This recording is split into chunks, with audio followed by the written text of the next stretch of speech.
अशोक जी, मेरा पहला सवाल और सीधा सा सवाल ये है कि ये फंड सरकारी क्यों नहीं है?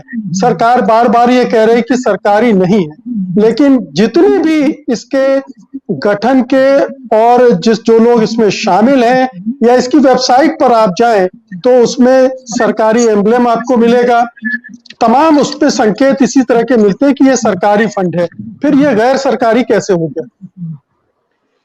प्रश्न ये है कि हमारे यहाँ 2014 से हमने देखा है मुकेश जी, सरकार अपने मन से काम करती है, मन की बात करती है, जो मन में आया वो करती है, उनको कोई कॉन्स्टिट्यूशन कानून से कोई मतलब नहीं है।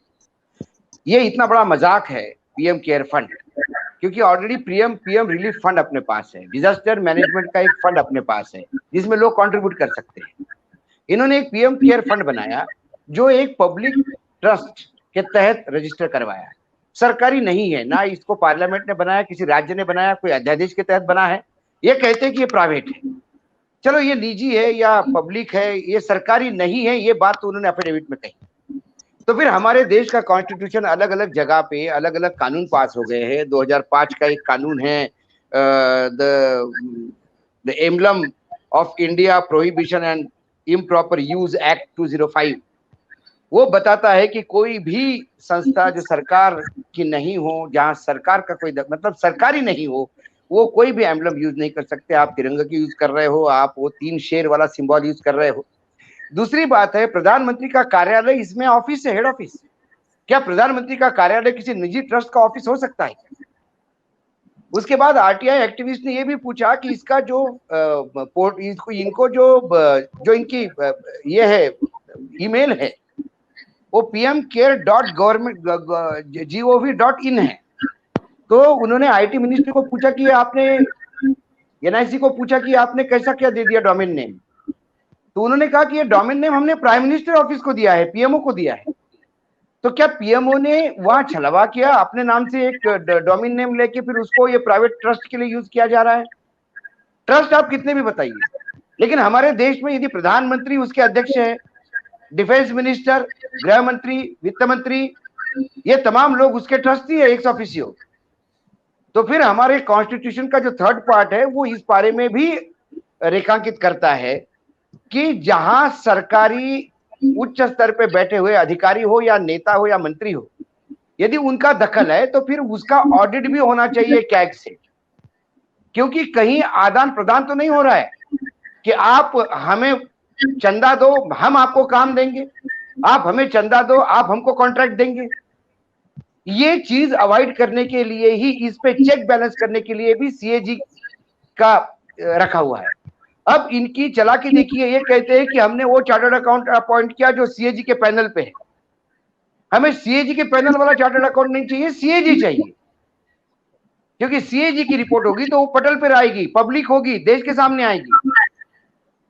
यहां तो उन्होंने कहा कि एक बहुत बढ़िया प्रोविजन उन्होंने दिया कि कोई भी बजटरी प्रोविजन इसमें नहीं हो, बजट से पैसा नहीं आ सकता, या कोई बजटरी प्रोविजन किसी पब्लिक एंटरप्राइजेस के लिए किया हो तो उसमें से नहीं दिया जा सकता। एनटीपीसी के लिए यदि कोई एनटीपीसी के नए प्रोजेक्ट के लिए 10,000 करोड़ रुपए दिए हो, उसमें से ये नहीं दे सकते, लेकिन एनटीपीसी का जो सीएसआर है उसमें से जा सकता है।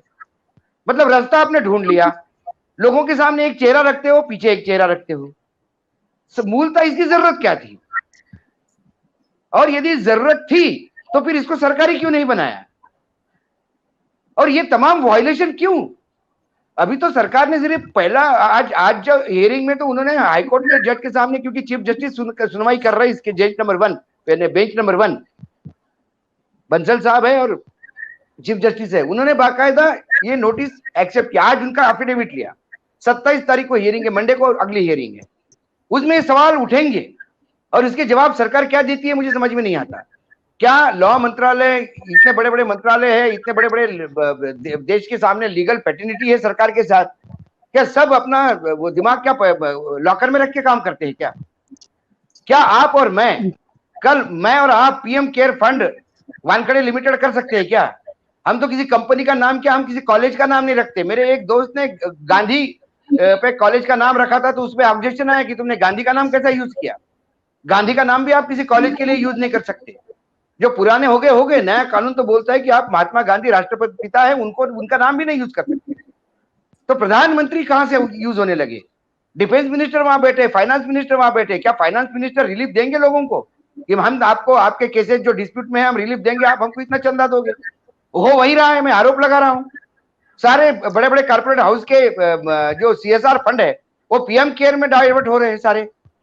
और किस वजह से हो रहे हैं? डर के मारे कर रहे हैं लोग, कोई विलिंगली कर नहीं रहा। क्या इसके पहले सीएसआर का काम नहीं कर रहे थे? क्या सीएसआर के तहत बाकी समाज में काम नहीं कर रहे थे? पीएम केयर के बाद सारा फंड उधर सीएसआर में आना, सीएसआर का फंड वहां आना शुरू हो गया है। और यहां तक है, मैं अब क्या बताऊं आपको, कुछ कंपनियां ऐसी है जो पीएम केयर फंड में पैसा देना चाहती है लेकिन पीएम के साथ फोटो भी खींचना चाहती है। तो पीएम केयर फंड में आप इतने करोड़ रुपए दो, पीएम जी के सामने फोटो खींचने के लिए अलग से पैसा, जो दलाल टाइप लोग है वो बोलते कि हम जुगाड़ कर देंगे, उसके भी पैसे देने पड़ते हैं। एक व्यक्ति मुझे मिला, मैं कुछ करोड़ रुपए देना चाहता था पीएम केयर फंड में, लेकिन बोले आगे भी पैसा देना पड़ रहा है, पीएम केयर फंड में पैसा देने के लिए देना पड़ रहा है क्योंकि आपका उधर सेटिंग करना है। तो ये सेटिंग वाला मामला है।